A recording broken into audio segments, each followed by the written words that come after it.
My name is Roger Ver, and I'm 45 years old. I was born in America, but several years ago, I made the difficult decision to renounce my citizenship. For more than 2 decades, I've been relentlessly targeted by the US government. Now I'm facing the possibility of spending the rest of my life in prison, up to 109 years, for crimes I did not commit. This is my story. WikiLeaks founder Julian Assange faced up to 175 years in prison. John McAfee had just been ordered extradited to the United States on tax evasion charges. Donald J. Trump arrested, fingerprinted, and charged with 34 felony counts. And this case really is lawfare at its worst. We are clearly in a political lawfare environment. The US government don't really like it when someone stands up to them in any way, shape, or form. Lawfare isn't new. Lawfare has been happening for decades. At the time that the war against Roger began 25 years ago, he was one of the only ones, and very few Americans were aware this was happening. But now, lawfare has reached to the highest levels. My name is Tracy Thurman. It's a little hard to describe what I do. I come in on cases where people are facing lawfare, and I do everything I can to help them.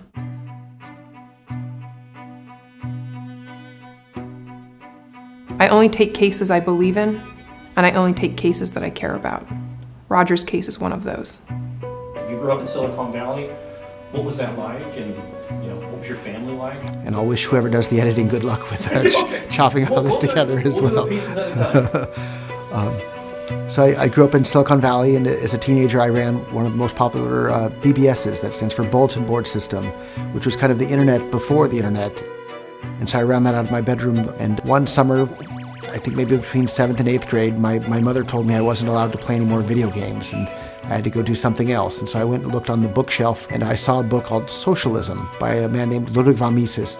It basically explains how incredibly important money is, and the prices that they transmit aren't just prices of goods, it's information as to what goods should be used to produce what other goods, and what labor and what human resources should be used to produce other things. And without the free flow of money, the signals or the communications get distorted. And anytime the government gets involved in the flow of money, it's blocking these price signals. And the more economics I studied, the more I realized that anytime government is intervening in the economy, they're retarding the world's rate of economic growth.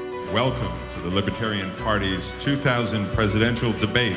I wanted to tell people about these ideas, and so one of the ways that I thought would be efficient to tell more people around the world about the benefits of free markets and entrepreneurship and getting the government out of the way of the economy was to run for political office as a libertarian in the United States. Each candidate is going to be given 5 minutes. I got to have numerous debates and meet lots of interesting people, but it was in one debate in particular at San Jose State University where I was debating the Republican and Democratic candidates, and unbeknownst to me at the time, in the audience were some ATF agents. And I called the ATF and FBI a bunch of jackbooted thugs and murderers in reference to murdering children in Waco, Texas. Come out with your hands up. 911, what's your emergency? They're shooting at us in Mount Carmel. Tell them there are children and women in here and to call it off. There were dozens of young children there. They literally sent in tanks and men with guns, and they set the entire place on fire, and then they posed for photos on top of the bodies of dead kids. Branch Davidians, including 24 children, were killed. You don't murder kids.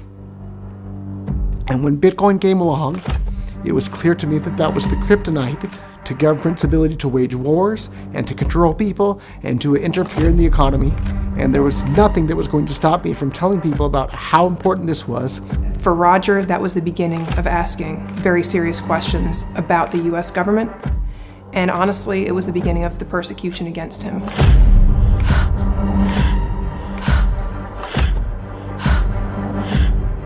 Before crypto, I'd been involved in e-commerce, and I was selling mainly computer memory on the internet.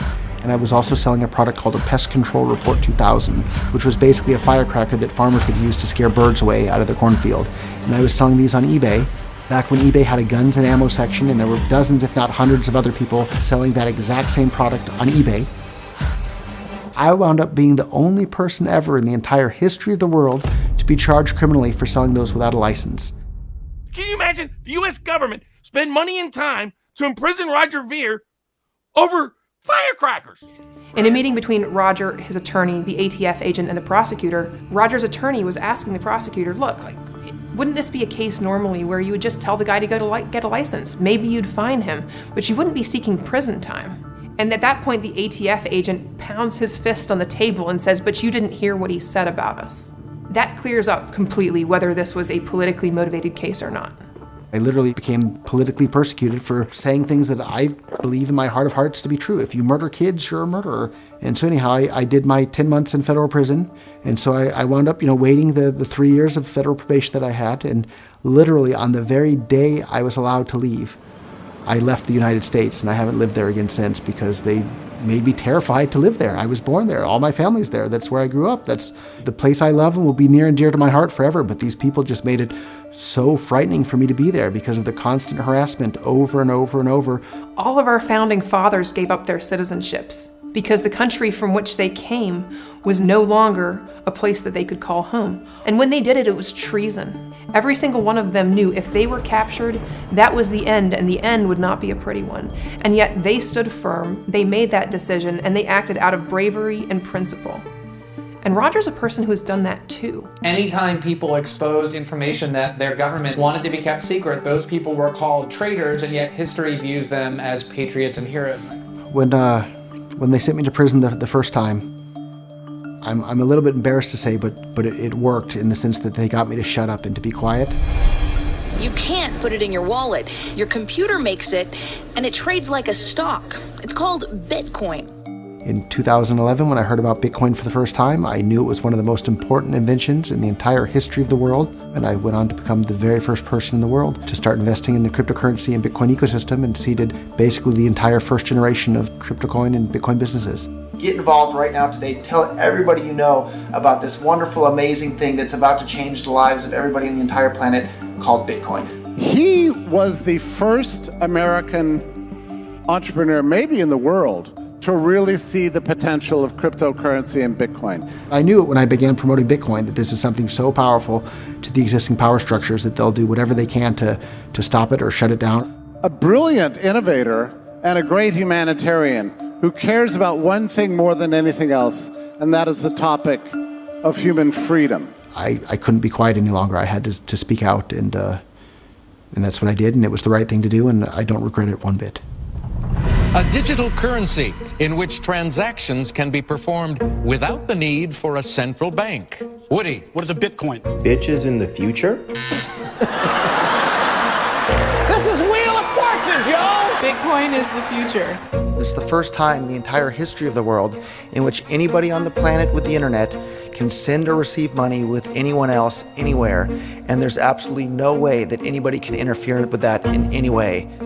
I would tell anybody that I would get to listen to me about Bitcoin, but the vast majority of people just kind of laughed at me or didn't take it seriously or just, kind of thought I was crazy for being so interested in some, internet nerd money that nobody was using. But, as each year went by, it gained more and more traction. It got more and more attention from around the world. And today it's, the talk of, people all over the planet.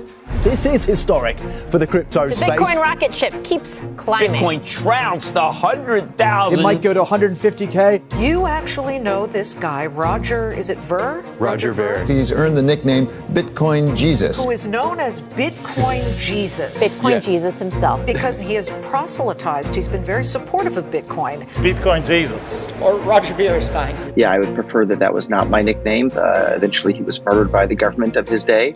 I would prefer not to meet the same fate. Leave it to the Biden administration to try to figure out a way to crucify Bitcoin Jesus. Cryptocurrencies in general are absolutely an opportunity for the entire world to have more personal and economic freedom and to shrink the control of violent third parties from interfering in people's lives all over the planet. Because when you're using Bitcoin as money, at this point cryptocurrency, not just Bitcoin, it helps defund wars and helps defund government interference in the economy and helps grow the private sector and helps shrink the government sector. The private sector doesn't necessarily need anything from the government, and so the more things we can privatize around the world, the better off everybody will be in the entire world. Digital currency may be the most effective way the world has ever seen to increase economic freedom. It doesn't matter what color you are, it doesn't matter where you were born, and it doesn't matter where you live today. You now can interact financially with every other human being on the planet without needing permission from anybody. And it almost makes you want to cry. It's so exciting for the world to see that become available. Bitcoin Jesus is under arrest in Spain on U.S. tax and mail fraud charges. Roger Ver is accused of evading nearly $50 million in taxes after earning $240 million trading cryptocurrency. If you want to build a system that allows for freedom, the most important element you can have besides freedom of speech is freedom of transaction. And so imagine a world in which every single financial transaction you make is tracked and recorded. And not only that, but if they don't like what you're spending your money on, or if they don't like the things that you're saying politically, they can prevent you from spending your money. That's a scary, scary world to live in. For many people, the first time they ever heard of debanking, of freezing of assets for politically wrong speech, was the Canadian trucker protests. As of today, a bank or other financial service provider will be able to immediately freeze an account without a court order. If you are involved in this protest, we will actively look to identify you and follow up with financial sanctions and criminal charges. Banks have already started to freeze the accounts of people involved in the protests. If your money can be turned off, you are not a free man. So as we're recording this, we are in a little island off the coast of mainland Spain called Mallorca. And I'm here because the United States government had me arrested earlier this year while I was visiting Spain for what I thought was going to be a 4-day business trip. He is not permitted to leave the island. He cannot get on a boat. He cannot get on a plane. He cannot do anything other than sit here on this island waiting for the Spanish government to send him to U.S. custody. They're charging me with tax evasion and mail fraud. But the mail fraud is simply that the tax returns were sent in the mail. There's actually 3 charges of mail fraud because we sent the first tax return, the IRS claimed they didn't get it, so we sent it again. So they're charging 2 separate counts of mail fraud for sending the same tax return 2 times in the mail because they claimed they didn't get it the first time. And then they're charging me with a 3rd count of mail fraud for sending another year's tax return a couple of years later. 90 of those 109 years are for simply putting the tax returns in the mail and sending them to them. So there's no fraud about that at all.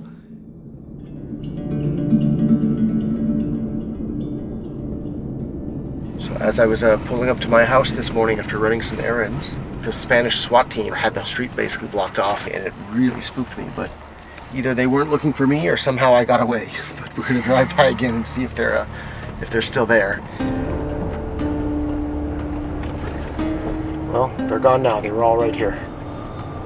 Thankfully, they don't seem to have been there for me. So another day with a bit more freedom, although we'll have to go to the courthouse here shortly for my once every 2-day check-in to make sure that to prove to them that I didn't run away. One day there will be a knock at his door, and at that moment he will be experiencing potentially the last moments of freedom he will have for the rest of his life. That's a terrible burden to live under, that at every moment you don't know, is this my last moment of freedom? I think the way I look at it is that the worst that can happen is they kill me.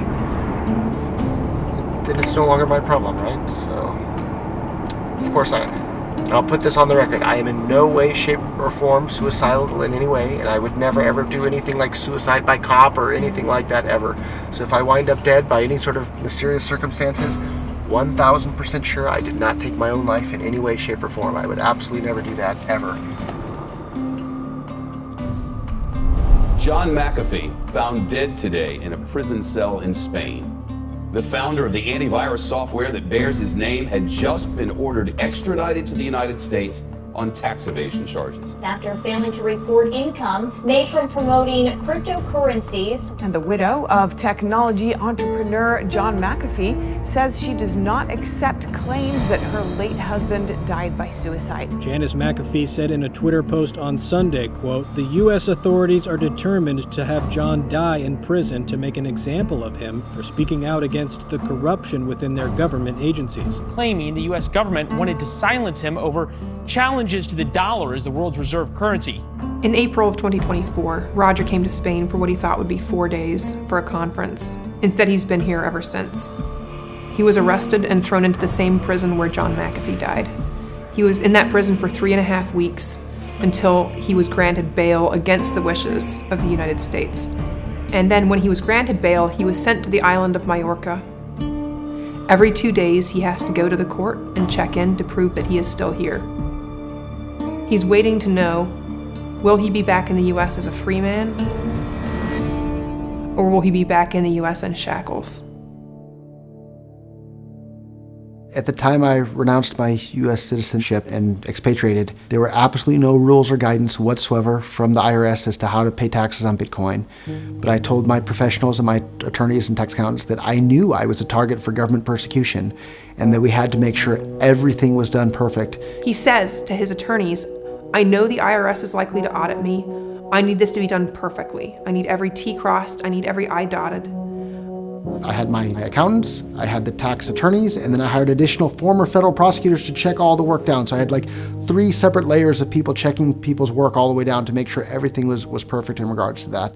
The irony of Roger's case is that the government paints him as a person who's evading his taxes. But the evidence when you read the actual filings, when you read the actual emails between him and his attorneys, shows a man who is doing his absolute best to comply at every turn. This isn't about taxes, this isn't about money. This is about trying to suppress people from spreading American ideals to the world through the use of cryptocurrency. Roger Ver is a world-famous crypto pioneer. He is being charged by the United States on extremely dubious grounds, somewhat similar to the way John McAfee, also in Spain, a crypto pioneer, was arrested at the request of American law enforcement. So they're using the tax system as a form of lawfare. As an example to the rest of the Bitcoin and cryptocurrency world, don't you dare innovate. Again, his name is Roger Ver. We started a petition on his behalf. You can sign it. That'll help. FreeRogerNow.org.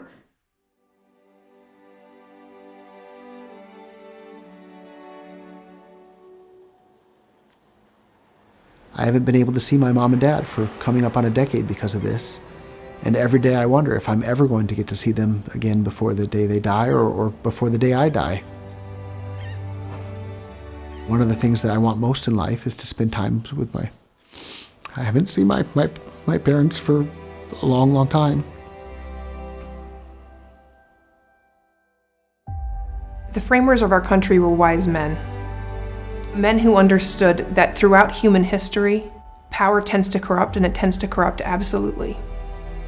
And that with each generation, there would have to be people who were willing to risk all to protect freedom and risk everything in order to express that view once more. Roger was one of those people, and he's paid the price for doing so. Once they take me out of the way, it's even easier for them to go after everybody else out there, because if they can do this to me with the resources and the people that I have supporting me, they can do it to absolutely anybody. The lawfare in this country is only going to end if we decide that we are all going to stand up for our fellow Americans, whether we agree with them politically or not. We can choose right now as Americans, which direction do we go? Do we head toward tyranny? Do we head toward a new American century of freedom, of hope, of finding a national unity again? And in order to do that, the lawfare must stop, and our heroes have to come home. I don't know who said it, but in history they said, first they came for the so-and-so and nobody spoke out, and then they came for the next group and nobody spoke out, and by the time they came for me, there was nobody left to speak out. And that's why it's so important for all of us to speak out all of the time, so that they can't take us down one at a time.